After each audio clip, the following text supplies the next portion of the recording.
The Bible explained by Orthodox Church Fathers. Subscribe and let us know in the comments which verses you would like to be explained next. Interpretation of Psalm 13, verse 1, by St. John Chrysostom, Bishop of Constantinople. Reposed in the Lord in the year 407. The fool has said in his heart, "There is no God. They are corrupt. They have done abominable works. There is none who does good." When a master is insulted, a good servant, out of loyalty to him, becomes indignant. In the same way, when God is rejected, the prophet of God reproves the fool, saying what you have heard. The fool has said in his heart, "There is no God."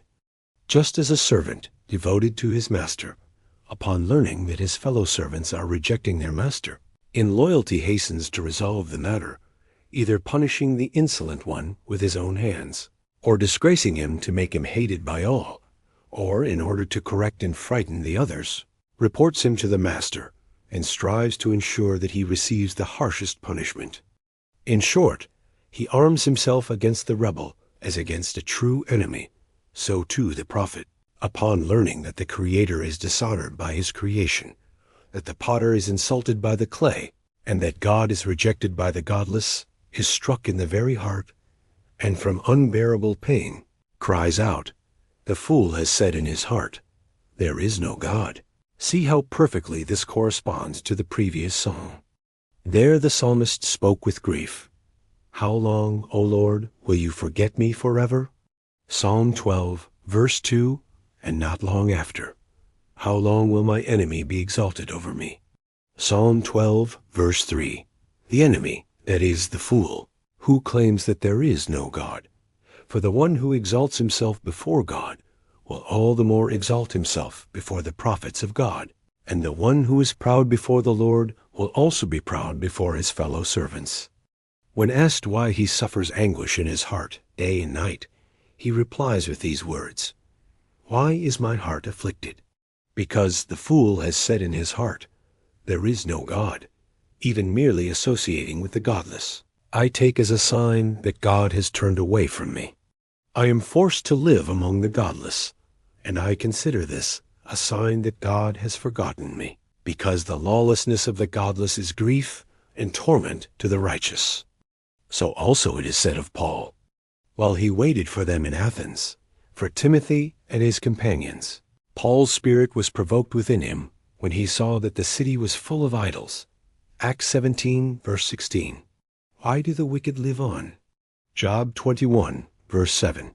Historically, it is known that this psalm was spoken by David concerning Saul because of his consulting a medium, just as Psalm 52, which conveys the same message, refers to Doeg.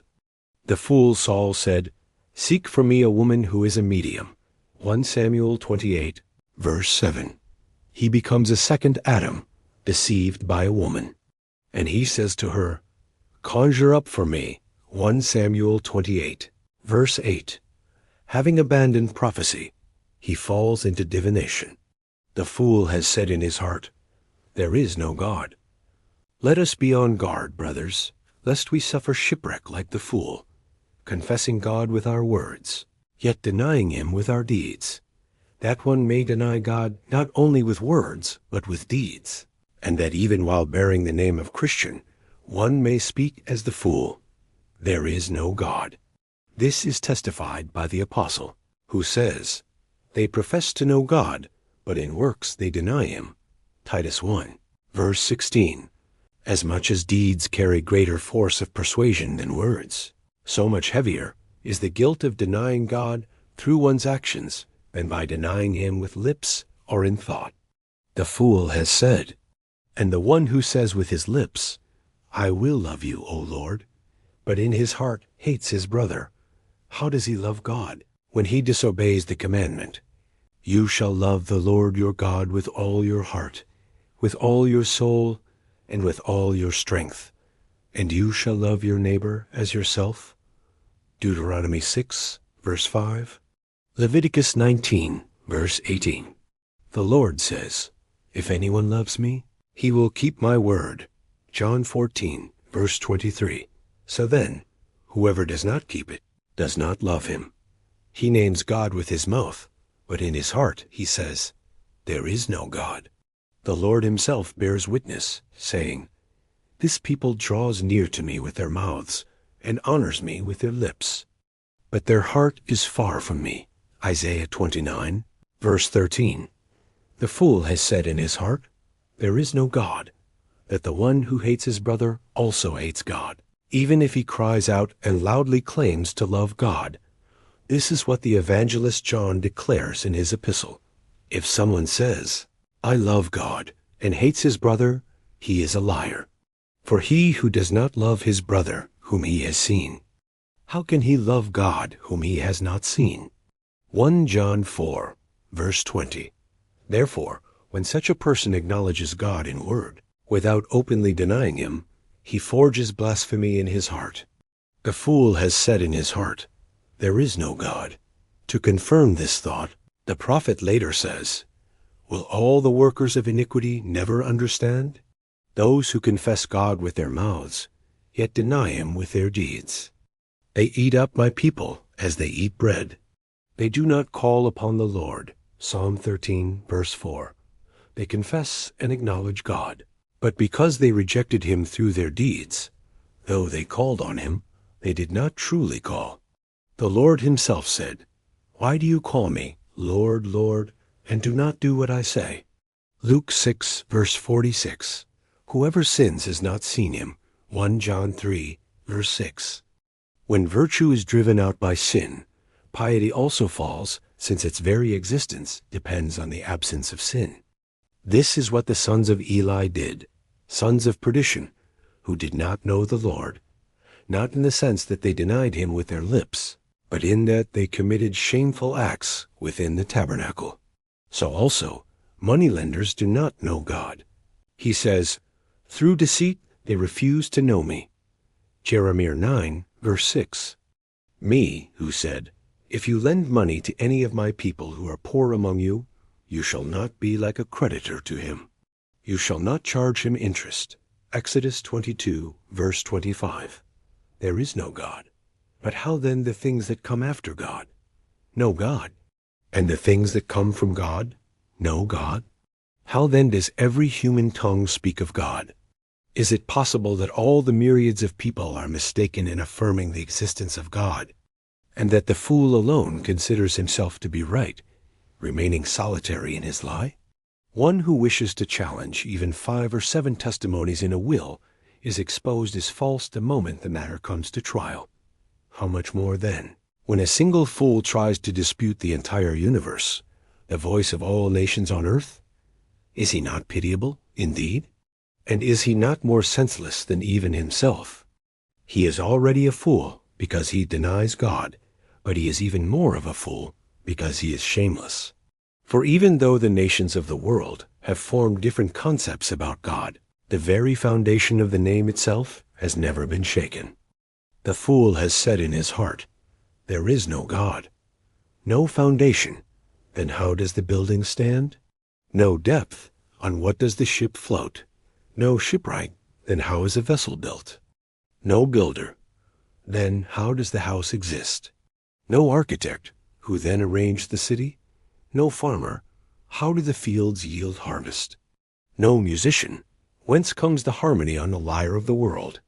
No providence, how then is all subject to providential order? No charioteer, how do the chariots of the 4 elements move? No sculptor, how do men, like living statues, fill the earth? No maker of domes, who then stretched the dome of heaven over you? No goldsmith, who then placed the sun above you in the sky, like a dish of pure gold on a table?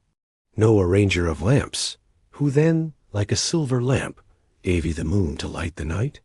No giver of light, who then gave you the luminaries, which serve as sources of brightness and radiance? No one who made the great lights, then who gave you the brilliance of the stars in the heights, as the prophet says, he alone made the great lights. The sun to rule the day, the moon and the stars to rule the night. Psalm 135, verses 7 to 9. No creator, then how does the beauty of creation bear witness to the things created? For from the greatness and beauty of created things, their Creator is seen by analogy. Wisdom of Solomon 13. Verse 5. The fool has said in his heart, there is no God. Everything in the world that comes into being, that is done or produced, has a maker and a finisher, and only the world itself is without a ruler? If there is no God, then what are you doing in his domain? You remain in the house of God, and yet do not acknowledge its master? Either be grateful for the dwelling, or leave the house. Why do you bring disgrace upon the house by spewing out blasphemy? The psalmist calls a fool not one who is insane, deranged, or feeble-minded, but a person whose mind has become morally corrupt, not someone who has lost the natural reason given to all mankind, but one who has lost one of the 4 cardinal virtues. Reason, the lamp of the soul, the king of thoughts, the teacher of what is good, of which the writer of Proverbs says, he who gets understanding loves his own soul. He who keeps discernment will find good. Proverbs 19, verse 8, and elsewhere. Get wisdom, get understanding. Do not forget. Proverbs 4, verse 5. Could the one who had been damaged at the very core, who had lost natural reason and become hardened in mind, be told, get wisdom, get understanding? Surely, one who has lost the natural faculty cannot attain wisdom, even if he desires to. And that the one called a fool here is not deprived of reason by nature, take note of how clever he is. There is no God. He did not say it aloud, did not speak it with his lips, but concealed the evil in his heart, because he knew that to speak it aloud would put him in danger. For in those days one who blasphemed or denied God would be stoned to death, as witnessed in the case of Naboth, who was condemned for blasphemy. So, in order to avoid such a fate, the evildoer sealed his godlessness in his heart, making his heart a temple of impiety. The fool has said in his heart, there is no God. Had he been naturally dull and without reason, and had he said, there is no God, not only in his heart, but also with his lips, he would not have been in danger, neither from God nor from man. For even when a king, the charioteer of the universe, is insulted by a madman or a fool, he often shows mercy, being compassionate by nature, not because of anger, but out of understanding.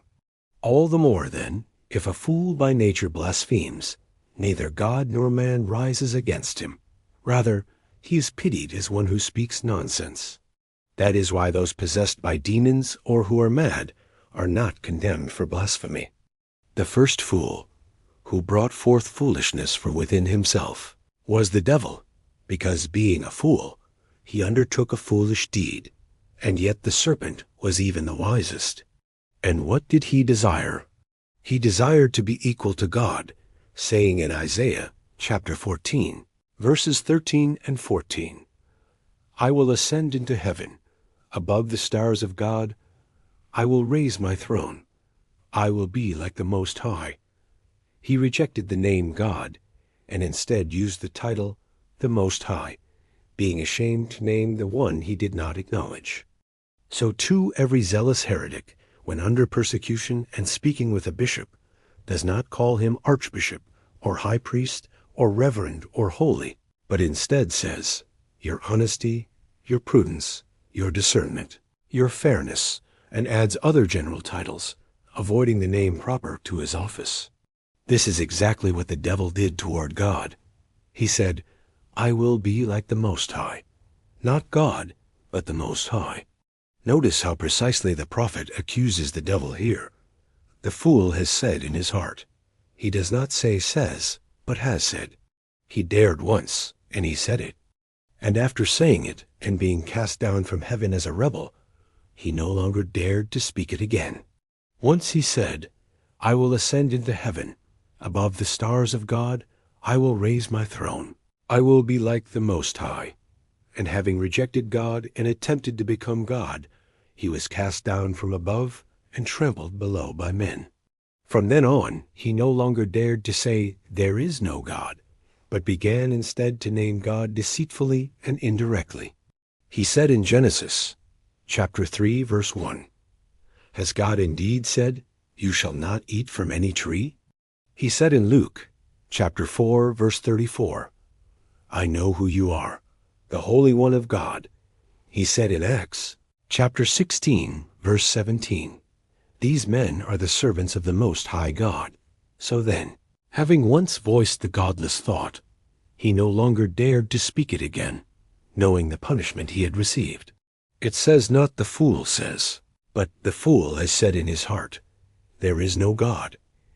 He no longer says it openly or from himself, but he said it in his heart, and now speaks through every ungodly person who is like him in mind and heart.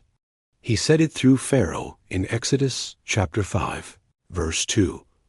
"I do not know the Lord," and the depths of the sea became his tomb. He said it through Sennacherib, king of Assyria, in 4 Kings chapter 18, verse 29. "God will not be able to save you from my hand," and he was delivered to slaughter by the hands of his sons. He said it through Nebuchadnezzar to the 3 youths in Daniel, chapter 3, verse 15. "What God will deliver you out of my hands?" And the mightiest of men was brought low to eat grass like an ox, in chapter 4 of the same book, to learn what he had rejected, that the ox knows its owner. Isaiah chapter 1, verse 3. "Judas, having denied the being of God, the devil destroyed with a noose, forcing him to betray God as if he were a man, as it says in John chapter 13, verse 2. The devil had already put it into the heart of Judas Iscariot, son of Simon, to betray him. The fool has said in his heart, "There is no God." For if he had called him God, he would not have delivered him to death, nor would he have led the Jews to commit deicide, for he had convinced them that Jesus is not God, as they said in John chapter 9, verse 29. "As for this man, we do not know where he is from." They all undertook what was impossible, and for that reason they were delivered over to destruction. The prophet says with sorrow, "They are corrupt and have become abominable in their deeds." Having learned from the devil, they shared in his fate. Just as he fell from heaven, so they were cast down from royal thrones. Whoever follows another shares also in that one's fate. They are corrupt and have become abominable in their deeds. They became corrupt because they set corruption in place of the incorruptible. They changed the glory of the incorruptible God into an image made like corruptible man. Romans chapter 1, verse 23. Not only were they corrupted in their minds, they are corrupt, but they also became abominable. Why? Because they established in the temple of their heart the abomination of desolation. They planted ungodliness where God should dwell. In their deeds. Why? Because what nature had not appointed, their evil intention invented. They are corrupt, like Pharaoh and Nebuchadnezzar. They are corrupt, because though wounded, decaying, foul-smelling, and bleeding, they did not seek a physician. They have become abominable. They made themselves filthy, lying in sins like pigs in the mire. 2 Peter chapter 2, verse 22. And like dogs returning to their vomit. Proverbs chapter 26, verse 11. For it is written in Sirach chapter 1, verse 25, "The fear of the Lord is hateful to the sinner." And because they made their knowledge of God abominable, they themselves became abominable to those who love God. They are corrupt. They became like a garment eaten by moths, or like iron consumed by rust. They have become abominable, as when one is defiled by contact with the bones of corpses and the dying. The law declared unclean anyone who touched a dead body. Numbers chapter 19, verse 2. And for this reason, Judas also became defiled, constantly touching Christ as if he were a corpse and not recognizing him as living. Hosea chapter 13, verse 9 says, "You have destroyed yourself, O Israel, for only in me is your help." To show further the fruits of ungodliness and atheism, the psalmist adds, "There is none who does good." Whoever rejects God and does not acknowledge a provider also denies death, perfection, resurrection, judgment, and reward, and therefore does nothing good or virtuous. Just as a loyal subject obeys the laws and orders of the king, and one who takes the side of the rebel does not carry out the king's commands, so the one who denies God also rejects his commandments and becomes useless and harmful to society. There is none who does good. Not Herod, who slaughtered the innocent infants in Bethlehem. Not the Jew, who called the one casting out demons Beelzebub. Not the lawyer who tempted him. Not the proud high priest. Not the scribe who denied. Not the arrogant Pharisee who mocked. Not the Sadducee who argued. Not Judas who betrayed.